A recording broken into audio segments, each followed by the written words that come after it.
Hello,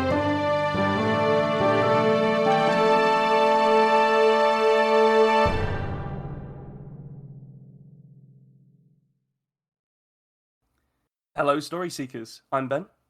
I'm Nico, and welcome to Season 8 of the Tiny Bookcase. Right now, you're listening to our favourite part of the week. Stories, discussion, and a high likelihood of gratuitous obscenities, all to sate the hunger of the bibliomancer Eusteris.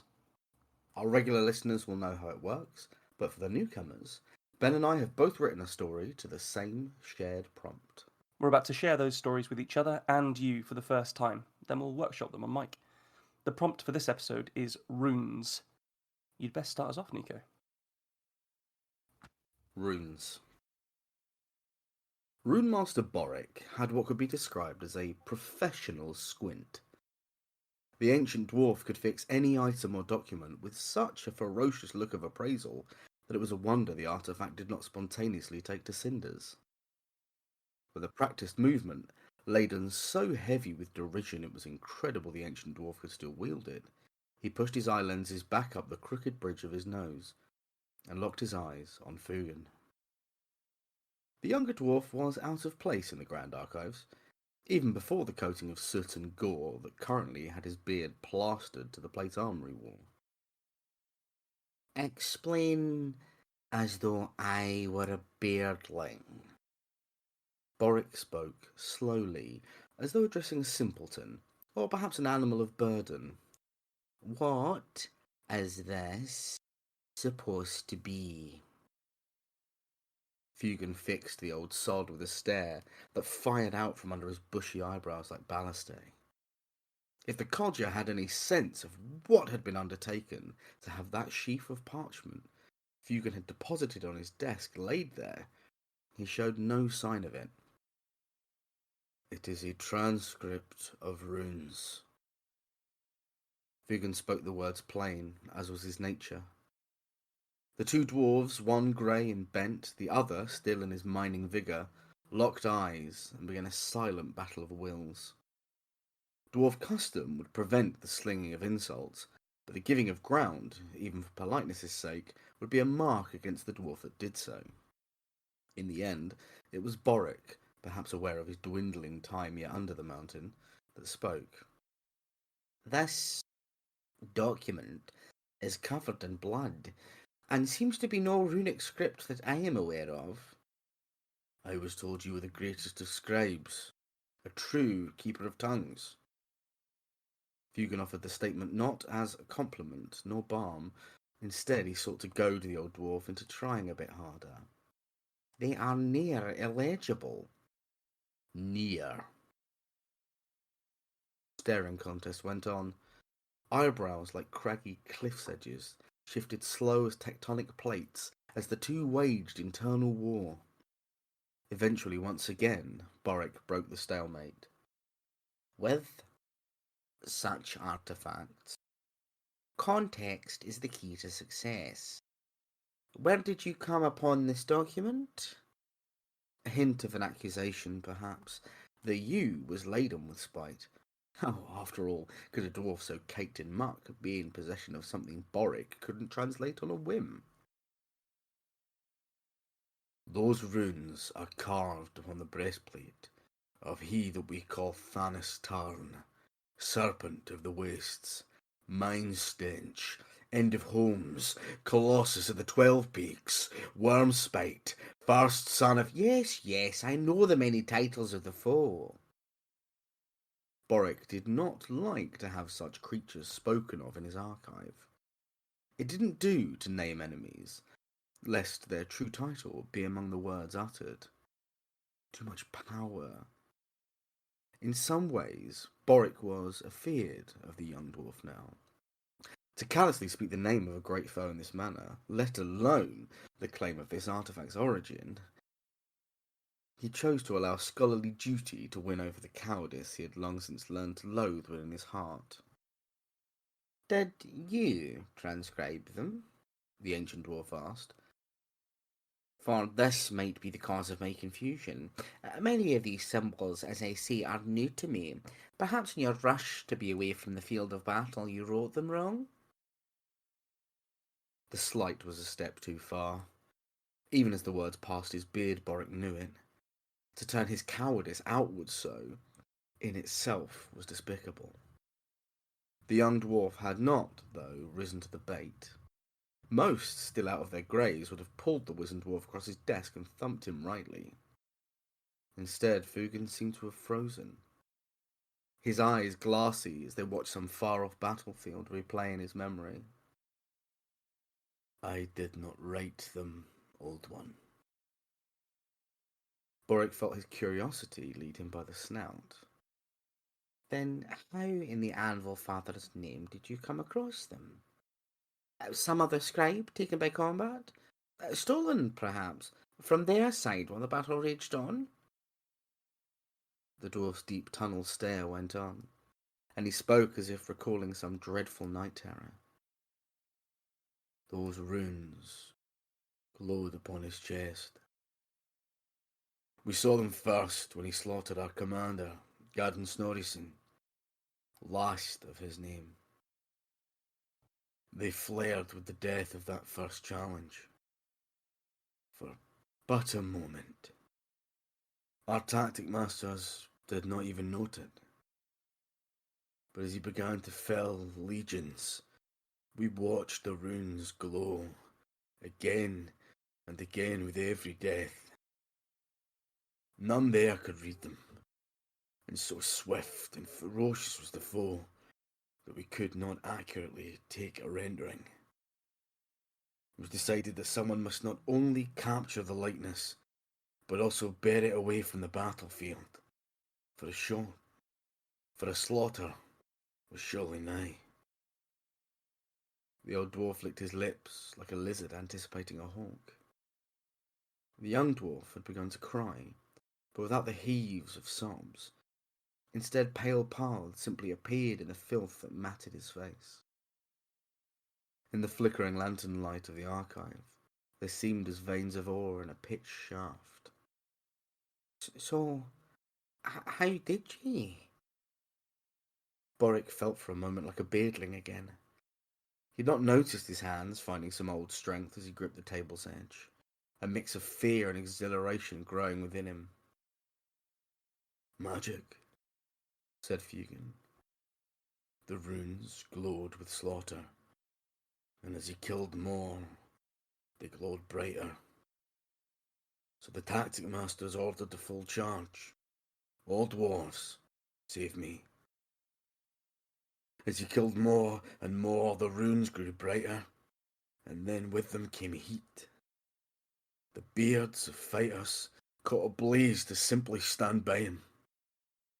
And so in droves they died, and hoarser the runes became.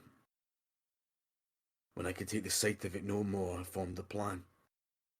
I seized a great roll of parchment from the masters, and leaving my hands free of my axe, charged into the fray. Boric's eyes were wide. The desk groaned slightly in his grip. For old as he was still a dwarf. Yet you live? Boric shaped it as a question, though the answer stood plain before him. Aye, I did. I pushed my way through the throng. As I came close, I knew I must damp my beard, so I scooped a great handful of blood from the fallen and waited. The runes glowed so bright, I thought they might be burned into my eyes, and that could be the answer. But instead I pushed forth, and with a mighty shove broke the lines, and forced the parchment to his breastplate. The runes were seared to the sheet, and I knew then that I must run. I fled, and many of my kin leapt before his merciless blade, to grant me and my message passage home. And through pain I ran. I have not slept the 2 weeks hence, for in those runes may lay the answer to undoing him. That is our only hope. Fugan stopped and looked again at the ancient dwarf. So I ask you, and this time I hope you will respect me, aged one. Can you read this? Boric looked again and thought desperately of their records. With time and effort, his final act might be to translate these words. So complex and strange were they, he knew it would take the last of his life. With time? Aye, I can. Fugan nodded once, and did not fight the tears that came next. Then do so, Ancient One. For my duty now is done. With that, the young dwarf slipped into the forge of the Anvil Father. A look of gratified peace upon his face showed he needed only to join his battle brothers in the afterlife. Boric rang the bell that would summon his young helpers to take the corpse away, and slowly, his mountain-aged bones creaking, made his way deeper into the archive, to finally do something brave with his beard. Fantastic. Yeah, you have so many different ways to write dwarves. I really enjoy it every time you do it. This concept of heroism not on the front lines, I think is something that's really interesting, because whenever you read anything that's got dwarves in it, it's they're always very sort of aggressive and violent. It's always about like martial ability and stuff, isn't it? Yeah. But there is also this element of dwarven mythos about, I mean, the prompt is runes, isn't it? The other side of things, their knowledge, their artificing ability, these kind of things. Yeah, exactly. Yeah, and I really liked that ending of finally do something brave with his beard. It was really cool. The descriptions of beards throughout were really good, starting with that beard being plastered to the plate armor he wore. That's a very visceral description, because that is gross. Yeah, it's horrible, isn't it? Yeah, really not nice, especially if it's sort of caked on with blood as well. There were so many good turns of phrase in there, though. Go on. Thank you. I was gonna say, there's something really fun about writing fantasy races, the ones we know, dwarves and elves and halflings, and because it kind of gives you an excuse to take one type of personality and really put it under the magnifying glass without anyone saying people aren't really like that. So, well, these aren't people. This is their race. This is what they are like. And yeah, it's I think it means you get some characters that, like, I don't think you could legitimately write this in this way between two humans in the same world. No, because they just they don't have those, or at least in this version of dwarves, they have personalities that mean that they can. This conversation could take place over a very long time. It doesn't really say, but I like this idea of them just stood facing off, and it could be a minute, it could be 10 seconds, it could be an hour before one of them said, "Oh, I'd better say something then." Like taking time between the sentences to think about things, a bit like sort of like the Ents in Lord of the Rings, Treebeard and that. Yeah. Sort of slowness of language. There was the bit that really, I think, helped illustrate that difference was pointing out that in the conversation, when he points out the other guy's cowardice, or assumes the other guy's cowardice, that in itself is it's not just rude to him, it's also rude to the concept of being a dwarf, to point out another dwarf's cowardice. Very interesting, because there's a sort of like death of the ego in dwarves. I think they're far more kind of creatures of their own culture, whereas there's more individualism in humans, typically in fantasy literature. They really near the start, you said so heavily laden with derision, and there's just something about that. It's just a really nice. It's a relatively simple phrase, but I really liked it. That was just, it has certain things just stick with you afterwards. Yeah. You did a lot of heavy lifting with that sentence, because it set up the dynamic between them really well, very early. Yes. And that was the whole point of the story, was the dynamic, and you were exploring that dynamic to explore the concept of dwarves in your story. So really liked it. Also, I would say ballista are not mentioned enough in people's stories. There should be more ballista in fantasy literature. I fully agree. They're such a cool thing. Giant crossbows. Fuck yeah. Used wonderfully at Helm's Deep for anyone looking for a visual reference. there's probably some sort of like military historians listening that are really into like Roman history that are going to get really angry about this, because I think ballista might not be what fantasy literature thinks they are, but but I don't care. They're cool, so I'm into it. Yeah, I think fantasy stuff made them quite a lot bigger than they were. Yeah. I know there's a great guy called I think his name's Todd. He makes videos about medieval arms and armor and Yeah. engines of war and all the rest of it. And I think he tried to build himself a catapulti or whatever they call it.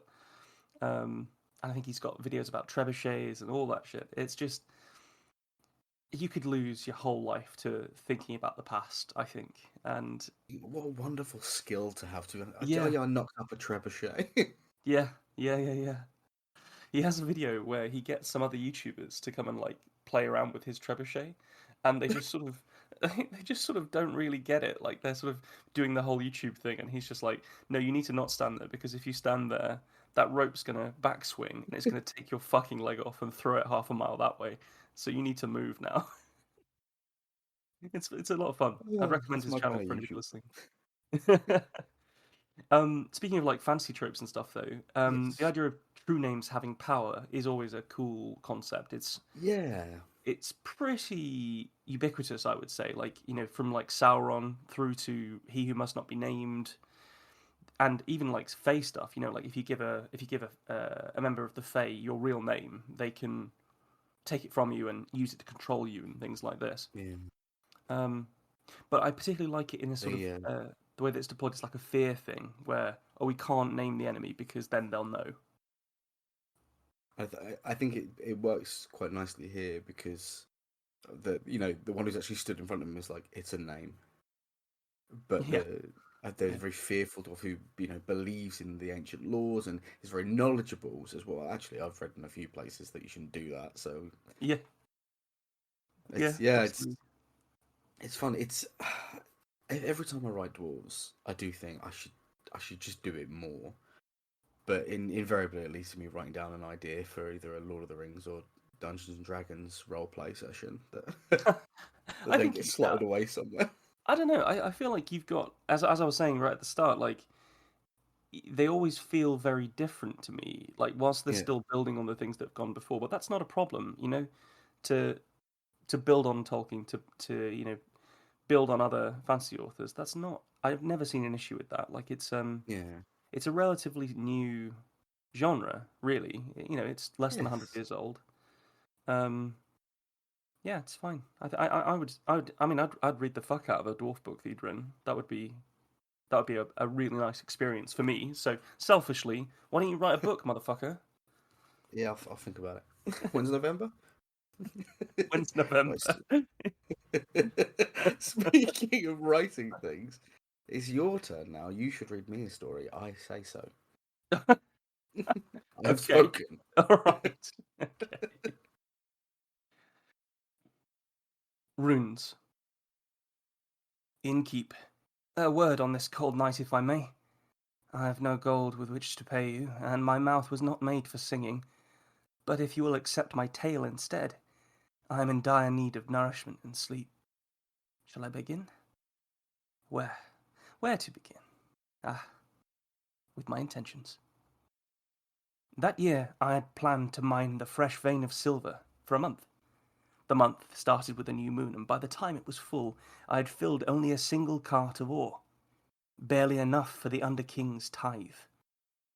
The thing to have done then would have been to close the shaft and use the ore to set up another interest in the iron mines to the west, before returning to my king's vaults. But the lower mountain's vein had ensorcelled me. Dull grey rock clung to every strand of the silver that streaked like spectral lightning through the roots of the mountain. I strained my back for another month, until I could not rise without ache, a malaise my father did not develop until his 200th birthday. I had long since run out of the grain beer grown by the humans, and the cold water of the mountain began to taste bitter. I often caught myself, at that pinch moment of sobriety before bed, staring into the moon mirrors I had bolted through my mine shaft. The dull white light which bounced down to find my face showed a countenance of hopelessness. I blasted deeper with the last of the rudimentary explosives I had opened the vein with in the first instance, intending to leave the rubble for later sifting. My rattled mind had not thought to protect the mirrors, and I discovered they were destroyed when the dust settled. Grateful to have not lost my eyes, and with my ears ringing, I lit my lamps in place of the mirrors, and saw what I would come to regret uncovering. Where I had hoped to find the heart of the silver, instead there lay a perfect oval of dark water that grew restless as my lamplight touched it. My courage did not falter as a human's might have done, and instead I peered closer, but could not perceive anything of its nature. The flame of my lamps intensified, growing so much that the bulbs of glass shielding them shattered, and it was as though each lamp were a reveller's bonfire. The sucking air of the void pulled at them, drawing ropes of fire past me, and into itself where they swirled within the still dark water. Bright shapes began to shoot from the abyssal whirlpool, and molten rock showered me like falling guano. I saw birds of magma strike the cave ceiling, and bore through it in every direction. Magpie messengers, I later learned, of that infernal power I had awoken. Ah, my thanks for the ale. It tastes sweeter than you know. You might assume from my tale that I am at fault for what befell our kingdom. I take no blame, other than to say that it is in my dwarven blood to mind curiously and deeply. It is our king who I blame for what came next. The Under-King struck a deal with the messengers within our languishing throne vaults. As such, he bargained for their replenishment, and in return promised the skilled labour of all dwarven craftsmen sworn by oath to him. The pact was written in duplicate, firstly in the runes of our people on a basalt tablet, and secondly on humble parchment in the tongue of that infernal place. The latter was written in blood that felt so hot to the touch that it would scald even a smith's hands. Our throne vault was filled instantly with gold, and replenished with every new moon. By the end of the year, every dwarf in our holdfast was rich enough to buy whatsoever he could dream. Our king fulfilled his obligation, and sent us all for rotations within the forges of the Devil Realm. I was amongst the first to go, and marched down through that whirlpool of flame to work at their forges. Weapons, armour, and engines of war in our fashion were churned from those metalworks. Every internal fire there burned so brightly that when we returned to our halls, we found that our eyes had grown weaker. Some older craftsmen were rendered blind, though it was discovered that they could still see, but only by the light of the infernal flames.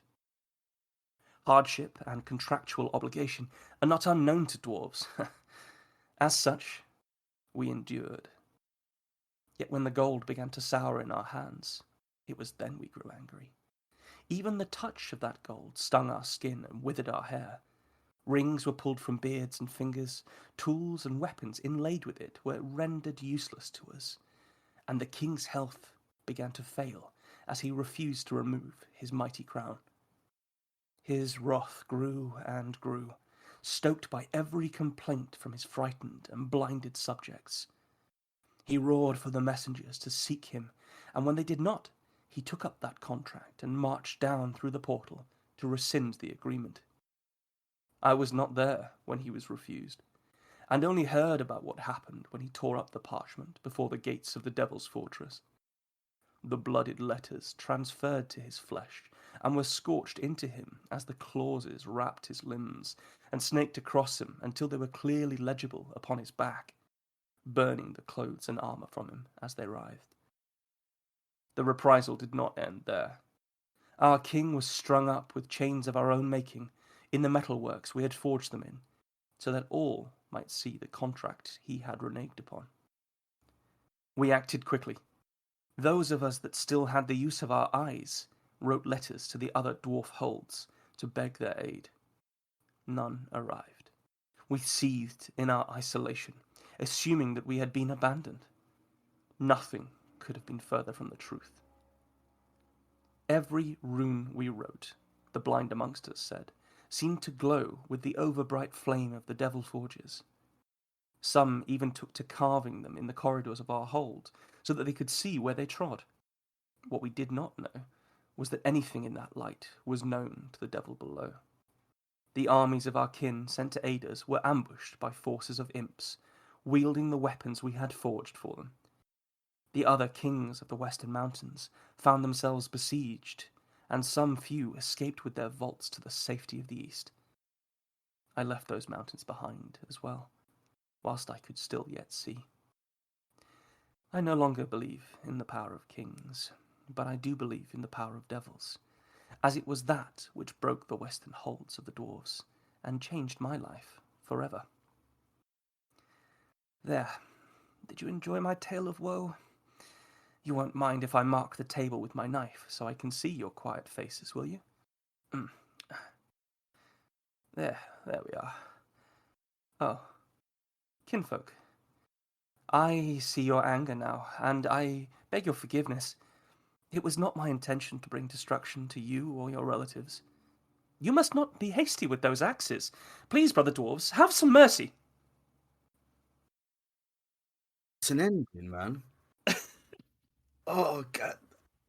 Before we get onto any of the other stuff from that ending is perfect. Thank The you. the assumed carving of some kind of hell rune into a table and then going, I appear to have fucked up. Bit to have been confessing instead of telling a story. Good sir, I must have you know, I did not know you were my enemy.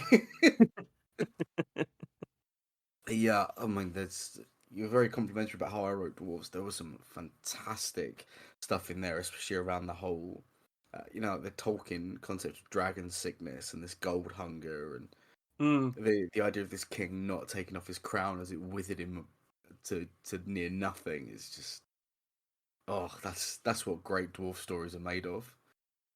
Definitely. The Yeah, I like. I don't think I've actually encountered dwarves becoming allergic to gold as no, I haven't before. either. Yeah, and it seems like a fairly. I don't know. After I did it, it seemed sort of fairly obvious in a way. Like it, The only thing close, there's a thing called Urgold in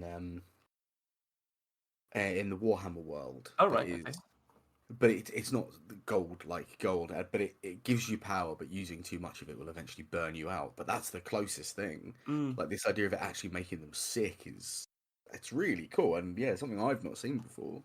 Hmm. Big love for it. I'm sure somebody must have done it or thought of it before, but like for myself, I don't really write dwarves very much, so Yeah. it felt like an interesting way to take it. Also, of course, Go on, sorry. extra fun that we both wrote dwarves, Yeah, I and I mean think that was possibly always going to quite happen. telling that we've both been playing a lot of Baldur's Gate 3. Yes, we have. Great game, great game. I'm normally Yeah. a fairly fierce opponent of things like D&D because it feels like in their sort of DNA, it's written that one must power game, like Yeah. deliberately try and win, and I don't feel Min-maxing. like, yeah, I see stuff like role playing as communal storytelling, and you can't win at communal storytelling. There is no winner. The idea is just for you all to tell the best story you can, Yeah. and to be excited about the random nature of the dice rolls and how that affects the story that you're all telling together. Yeah. So I've always felt a bit off by that, and I was put off by early D&D experiences at school and stuff when I was a kid.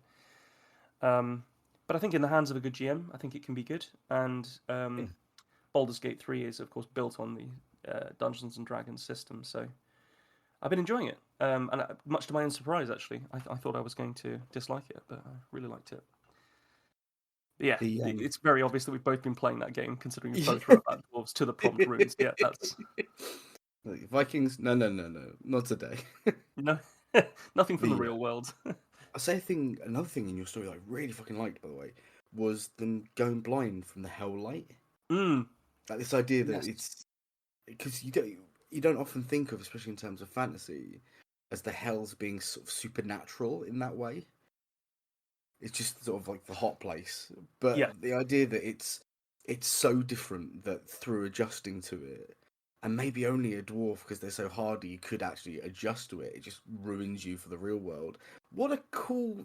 There's so many, just cool concepts in that. story, man. Thank you. In a short piece of fiction, you get a lot of meat off the bone.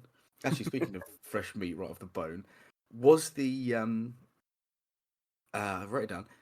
Digging curiously and deeply, was that an inversion of the digging too greedily and too deep? Yeah, yeah. I mean, Yeah, you've cool. got That's to, such a you've got to do that shout out. That's got to happen. when you did, I was like, oh, I hope that is a Tolkien reference because I like it a lot. It's very cool. There was also, I only realised it after I performed the line, but I did say endured like Gandalf does in Fellowship of the Ring when he says Sauron endured. Oh, You got to no, let you your did. jaw fall away from you. Oh, actually, I know another more cool concept. Here we go. The I'm going to call them magma pies. These like Yeah, I magpies thought of magma.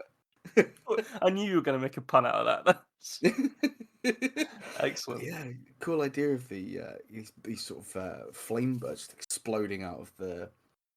I think especially because in fantasy normally a flaming bird you think of the phoenix, you get this Mm. kind of like rebirth and new life, and these were heralding the death of these people. That's just nice, just really well played. They what? How does the old rhyme go?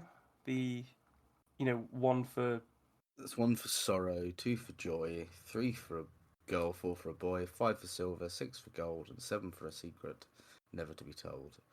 So I assume there was six.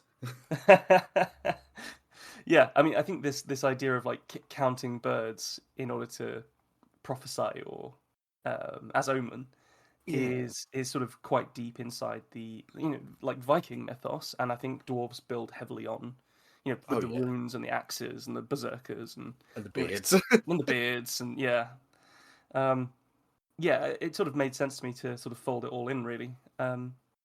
Yeah, but I feel like I've been unfair on magpies here, sort of implying that they're sort of Hell infernal in nature. beasts. Yeah, but I actually quite like magpies. I think they're cool. But Yeah. Do you do the Good Morning Mr. Magpie or the salute or any of those I do things I that we do get do the taught in salute, but I the do UK? feel like a fool when I do it. Like I'm Yeah. not a superstitious person. I have no religion. I'm like I don't believe in sky wizards or anything like that. Um, Kind of a default though, isn't it? but there is just something to it. Like it's just like I find myself like saluting a bird, and you just feel like a bit like a dickhead afterwards. But I do it. I don't know where I got it from. It's probably Pratchett, I think. Possibly. Um, yeah, I think the witches and their awareness of those kind of like natural and supernatural processes in the world around them is The blending therein, yeah. yeah. I think that's soaked into my soul as a kid when I was reading those books. Oh, Um, that's go on. there was a line in there just because I don't want to not mention it when they said about I wasn't cowardly like a human would have been. Yeah. It was nice to give that sort of little touch out on what other people there might be, and it shows the foolishness of this dwarf because he couldn't Yes. see who he was talking No. to. They No. might have been humans. Yeah. No. And in fact, it's It's likely implied that assumed. they should be, Yes. yeah. So yeah. No. I think that's like a dwarven arrogance, Yeah. and obviously that is their sort of fatal flaw that gets them, isn't it? Their king making this deal, um, thinking It's that they can withstand this infernal hell pact. yeah. There's something Uh, really fascinating about, and it is the case in a lot of these fantasy worlds where sort of dwarves and elves are old races, sort of fallen, and they sort of had their best days races.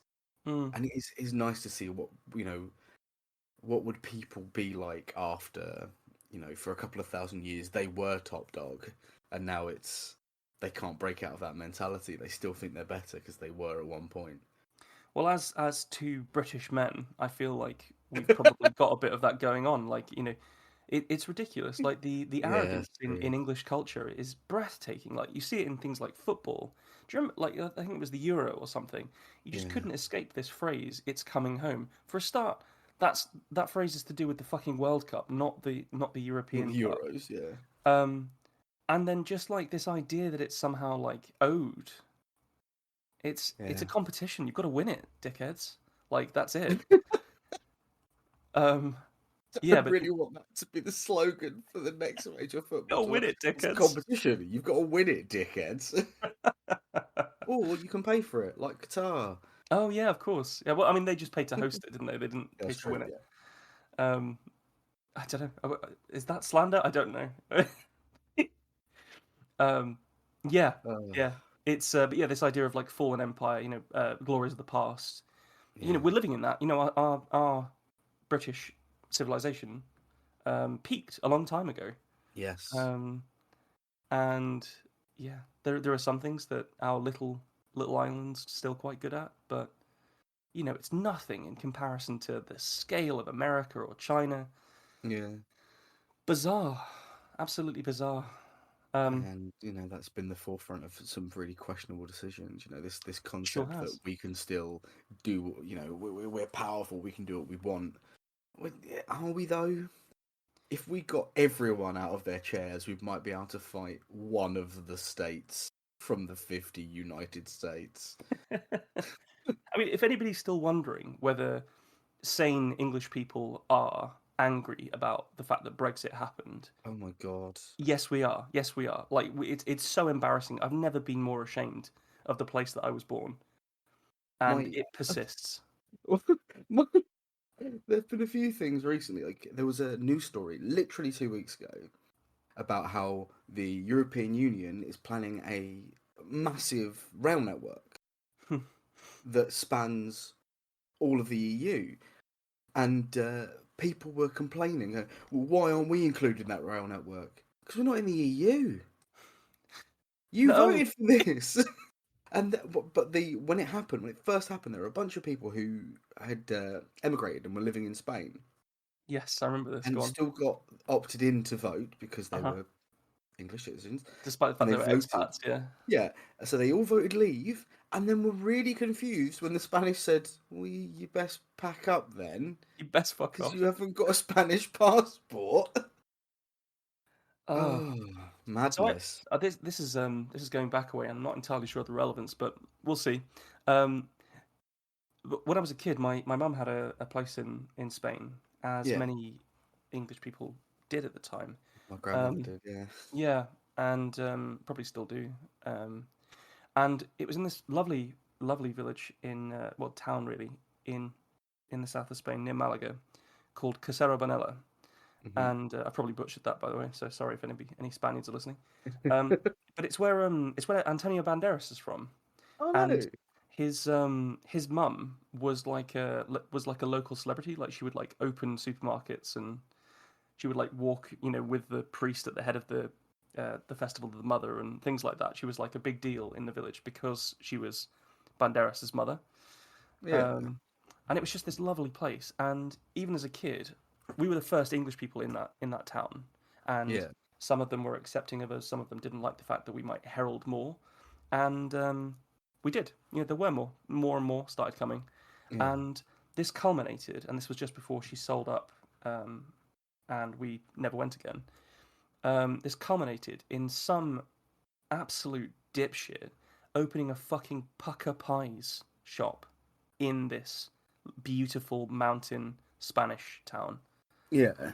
And I just remember seeing that logo, the logo that you see in supermarkets and stuff in the UK, and it just felt like a brand of doom for the The town. death of something Yeah. beautiful. Yeah.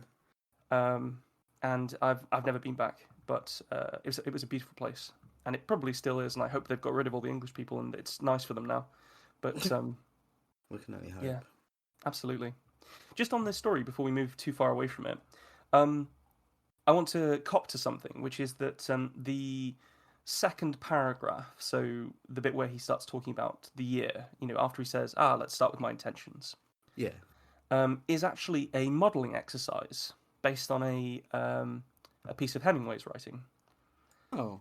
which is, I don't know if you've done this before, but basically you take a section of someone's writing and you model the structure of the sentences. None of the content, obviously, but like you model the structure of the sentences on that. Um, I've not done this. This actually sounds really interesting. Go it, on. it, it is really interesting. I feel like we should potentially deliberately play around with this a bit more. Yeah. I know we've done stuff like we've done the right likes in the past. Yeah. We've written like Roald Dahl and Tom Clancy and whatever. Um, but this was quite interesting, especially with someone like Hemingway, because he writes in this just sort of very abrupt way that tells you a lot with very few words. Yeah. And the rest of the story isn't a model. Like 99% of this isn't modeled. It's like 4 sentences are modeled. But it did change the way that I was approaching even stuff like the concepts of dwarves and stuff in it, because this idea of Hemingway's, these shorter sentences and then occasional long sentences with loads of glorious detail does kind of suit them well, because dwarves, Yeah. I feel, are quite typically taciturn but also capable of like great art. Yeah. So I had a lot of fun with it. But one of the reasons that I did that was because I actually read this on. I read the story that I modelled it on New Year's Day in the morning. First thing I did, I woke up, went onto the New Yorker website, and Yeah. read this story, which is called "Pursuit as Happiness" by Hemingway. Oh. And it's really interesting. It's all about fishing in Cuba, and it's against the like marlin fishing, sorry, in Cuba, and it's set against all of the political disruptions in the 50s there and things like that. Actually, do I mean 50s? I might mean 30s. Some Hemingway scholar that knows more about it than me can tell me. But it's been released as part of a like a new version of The Old Man and the Sea. Oh. They've just added this short story in, and rather bizarrely, this is put together by Sean Hemingway, which I think is Hemingway's grandson. Okay. And he's sort of like looking after the estate. I think he's the person that says what happens. A bit like Christopher Tolkien for Yeah. JR. And he says, so weirdly, he put it in with The Old Man and the Sea, but then he says it's not a companion piece. Like it's not like a coda to The Old Man and the Sea, but it is about fishing, and it's about like It's got a boat in it. yeah, like losing a big catch, and all the rest of it. Like it's you can see the blueprint, you can see the DNA of Old Man and the Sea in it. Yeah. Very interesting. But whilst I was reading it, I love reading Hemingway. It sort of scratches a bit of my brain that's not often scratched by other people's writing. I was also thinking about something that Oscar Wilde once said, which is imitation is the sincerest form of flattery. That Yes. mediocrity, and the end of it is that mediocrity can pay to greatness. So it actually ends in a kind of like, don't do this kind of way. Don't imitate other people. And I hate that. I really hate that.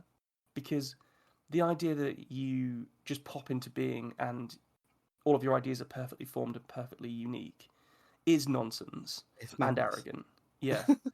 So basically, I was wrestling with these things and thinking about these things, and I thought, I'm going to write a story about dwarves with all of this in my head. So that's where it all came from. Long story short there, but I think it's nice to dig into like why we write the things that we write sometimes. And Mate, to hear part of the process broken down like that is actually really genuinely interesting. Oh, cool! I'm glad. It's yeah, it's nice to see where the wheels start turning for things. I think maybe that's something we should put more focus on this season. On Maybe. what reading, what were you thinking? What did you have a tummy ache from eating a burger when you wrote that story, and that's why I done this or whatever? Yeah. No, I think that's a good idea. Season 8 seasons. Quite a lot of seasons. It's a lot of seasons, isn't it? It's nearly a spice rack. I feel like it's often for us these season delineations. Sorry, like it's sort of chapters of our journey in writing and meeting other writers and figuring out what's what really. But we are doing something a bit different with this season. We're going to make sure we get as many stories out as we possibly can. So Yes. probably some you and I episodes where we tell a quick story like we've done today. Yeah. But then also we're going to be doing something new with where we're putting it as well, aren't we? Or adding a new place that we're putting it. We are. There's going to be a way now to listen to us on YouTube. It's not out yet, but it is coming up, and everything we've put out so far is going to be available on there. We'll drip it out bit by bit. But we, chat to some people, and a lot of people say that that's how they like to listen to things during the day. So this gives us another way to get it into more ears, and when it's out there, please do subscribe and share with as many people as you can, because that's how we get more stories. Let's take 2024 by force. Thanks for joining us for this episode of the Tiny Bookcase. Remember to subscribe, otherwise you're going to miss out on the future fun. Also, tell a friend. If you like this episode, link them to it. We'd be tremendously grateful.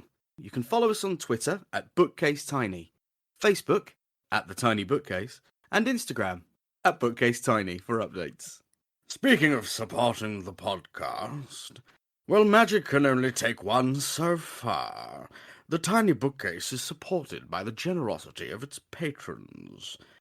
Those kind souls have really kept my belly full the last year. Let's cast a spell for them, shall we?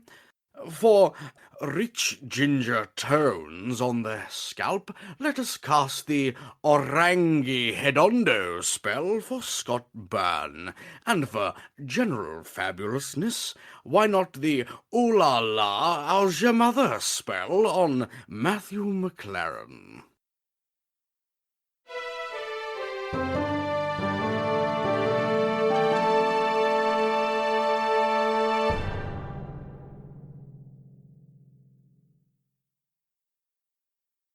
How do you come up with that shit, man?